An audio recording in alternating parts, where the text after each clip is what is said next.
It is important to remind the House of the wider context, and in particular the events that have brought us here today.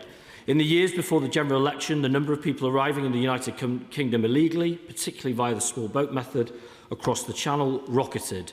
The dismal consequences of this abject failure to secure our country's borders are grimly familiar to us all.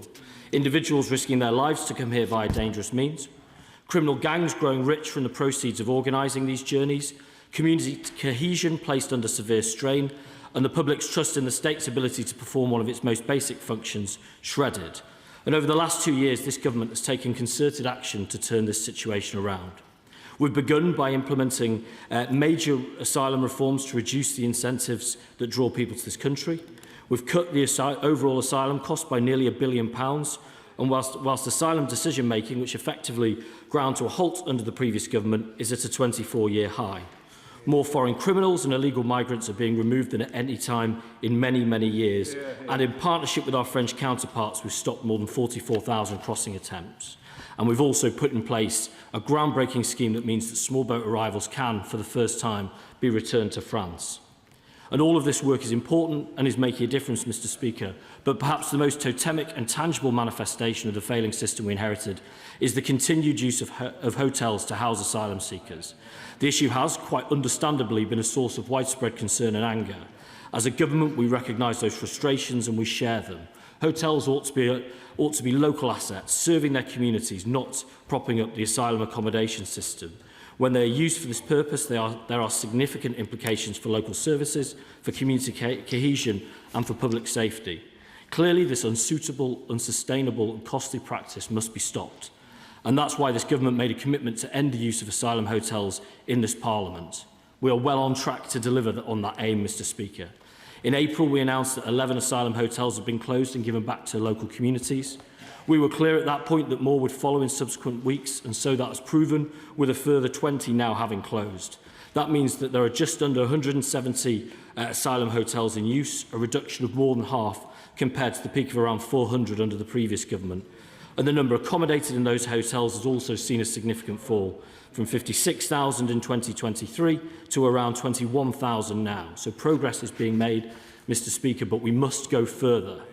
And that means scaling up our use of larger, more basic facilities. There are currently 2 such sites in operation, at Wethersfield in Essex and at Crowborough in East Sussex. These sites began housing asylum seekers in 2023 and January this year, respectively. Across both sites, there is at present capacity to accommodate up to 1,340 individuals, with additional contingency capacity at Wethersfield of 400. And in the meantime, workers continue to identify further viable locations. And I can today confirm to the House that 3 new ex-military sites are now under consideration: MOD Barnham in Suffolk, MOD Bicester in Oxfordshire and MOD Linton-on-Ouse in North Yorkshire. Together, these sites could eventually provide accommodation for around 3,750 asylum seekers, subject to feasibility assessments, to planning permission and the necessary approvals. And those caveats are important, Mr Speaker, because whilst our commitment to the promise we have made on hotels is absolute, we have to make sure that we get this right and carry out all the relevant due diligence so that if we do decide to proceed with an alternative site, our plans are as strong as they possibly can be. So let me assure members that we have learned from the previous government's forays into this arena, and no final decision will be taken on any site until in each case all necessary arrangements, assessments and approvals are in place and have been properly considered. And in relation to the 3 potential sites I've mentioned, that work is ongoing in conjunction with local and national partners. And to further support the exit from hotels, I can also confirm to the House that we're exploring similarly the possibility of extending the use of the site at Crowborough, which under the current arrangement is due to end next January. And at Wethersfield, we're again exploring both an extension and the best use of capacity there.